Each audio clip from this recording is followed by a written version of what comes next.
बहनों, माताओं, बेटियों, करवा चौथ की आप सबको बहुत बहुत शुभकामनाएं। माँ करवा आपके पतियों की लंबी आयु करे और आपके घरों में सुख शांति समृद्धि लाए। करवा चौथ की आप सबने आज व्रत रखा है और पूजा के लिए आप लोग तैयार हैं। तो अब हम कथा सुनने वाले हैं। करवा चौथ पर भगवान गणेश की पूजा होती है, करवा चौथ माता की पूजा होती है। तो नॉर्मली सामान्यतया हम ये मान के चलते हैं कि 3 कहानियाँ या कथाएँ हमें सुननी चाहिए, जिसमें 2 चौथ माता की और 1 भगवान विनायक गणेश जी की। तो वो तीनों कथाएँ हम अभी सुनेंगे। सबसे पहले आप सुनिए चौथ माता की व्रत कथा। प्राचीन काल में करवा नाम की एक बहुत ही महान पतिव्रता स्त्री थी, जो अपने पति के साथ नदी के किनारे एक गांव में रहती थी। एक दिन उसका पति नदी में स्नान करने गया। दैवयोग से स्नान करते समय एक मगरमच्छ ने उनका पैर पकड़ लिया। तब वह मनुष्य हे करवा कहकर चिल्लाने लगा। अपने पति की आवाज सुनकर पतिव्रता स्त्री करवा वहां पहुंची और उसने आते ही मगरमच्छ को कच्चे सूत से बांध दिया। उसके बाद पतिव्रत धर्म के बल से वो यमलोक जा पहुंची और यमराज से कहने लगी कि मेरे पति को मगरमच्छ ने पकड़ लिया है, आप उसे दंड दें, उसे यमलोक भेजें। इस पर यमराज ने कहा कि अभी तो मगरमच्छ की बहुत आयु शेष। यमराज की बात सुनकर करवा ने कहा कि यदि आप मेरा कहना नहीं मानेंगे तो मैं आपको श्राप दे दूंगी। अब यमराज जी जानते थे कि पतिव्रता स्त्री है, तो वो डर गए और उन्होंने उसकी बात मान ली। वहां पर आकर मगरमच्छ को यमलोक भेजा, यमलोक पठाया और उसके पति की जीवन दान दिया। तो हे प्रभु, हे करवा माता, जिस प्रकार आपने अपने पति की रक्षा की, उसी प्रकार सब पतियों की रक्षा करें। तो ये चौथ माता की कहानी।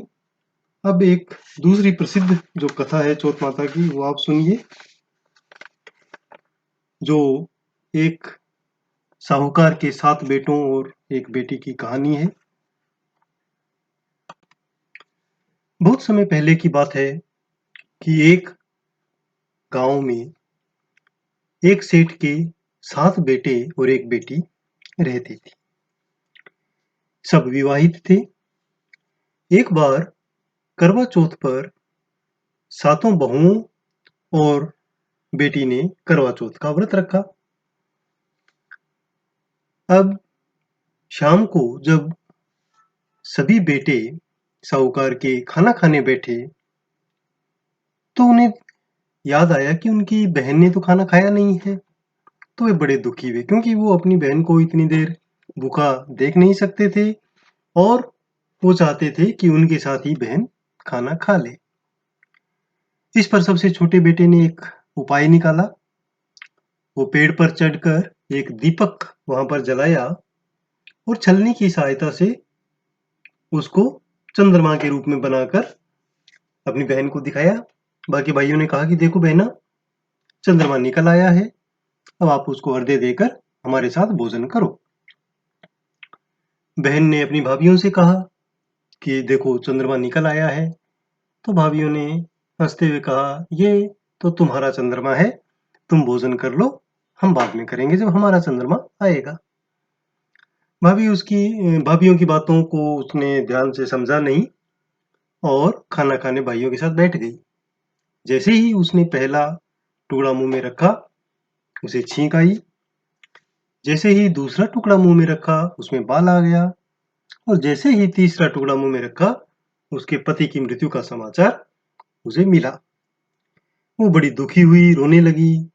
तब उसकी भाभीयों ने कहा कि ये चौथ माता के रुष्ट होने के कारण हुआ है, क्योंकि तुमने व्रत भंग किया है। अब सारी बात बहन समझ गई। उसने चौथ माता का मन में ध्यान किया कि ये चौथ माता मैं आपका व्रत करूंगी। 1 साल तक उसने अपने पति को रखा और अगली बार जब चौथ का व्रत आया तब उसने बड़े मनोयोग से विधि विधान के साथ चौथ माता का व्रत रखा और चौथ माता की कृपा से उसके पति जीवित हो गए। हे चौथ माता, जिस प्रकार आपने उस एक साहूकार की बेटी पर कृपा की, वैसे ही व्रत करने वाली सभी बेटियों का, बहुओं का ध्यान रखें, उनके पतियों की लंबी आयु करें। चौथ माता की जय हो। अब तीसरी कहानी आती है विनायक भगवान की, गणेश जी की। एक गांव में एक बुढ़िया रहती थी। वो अंधी थी। वो अपने बहू और बेटे के साथ रहती थी। वो बुढ़िया भगवान गणेश की बड़ी भक्त थी। एक बार भगवान गणेश उसकी भक्ति से प्रसन्न होकर उसके पास आए और कहा कि बुढ़िया वर मांगो। अब बुढ़िया ने कहा कि मैं कुछ जानती नहीं हूँ, क्या मांगू, तो मैं पूछ कर बताऊंगी। तो गणेश जी ने कहा ठीक है, मैं कल फिर आता हूँ, तब तक पूछ के रखना। बुढ़िया ने बेटे से पूछा तो उसने कहा कि धन मांग लो। बहू से पूछा तो उसने कहा कि पोता मांग लो। फिर उसने पड़ोसियों से पूछा तो उन्होंने कहा अरे तुम तो तुम्हारी आंखें मांग लो। अब बुढ़िया ने सोचा कि क्यों न कुछ ऐसी चीज मांगी जाए जिससे सबका भला हो। अगले दिन गणेश जी आए तो उसने कहा, हे गणराज, यदि आप मुझ पर प्रसन्न हैं तो मुझे 9 करोड़ की माया, निरोगी काया, अमर सुहाग, आंखों में प्रकाश, नाती पोता और समस्त परिवार को सुख दें और अंत में मोक्ष दें। तो एक ही वाक्य में बुढ़िया ने सब कुछ मांग लिया। गणेश जी ने कहा कि बुढ़िया, तूने मुझे ठग लिया है, तूने सब कुछ मांग लिया है, पर मैं तुमसे प्रसन्न हूँ, तथास्तु, ऐसा ही होगा।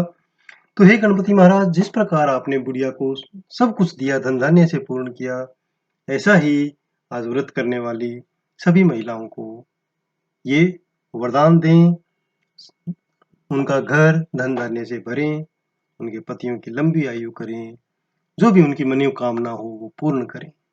जय गणपति महाराज की जय।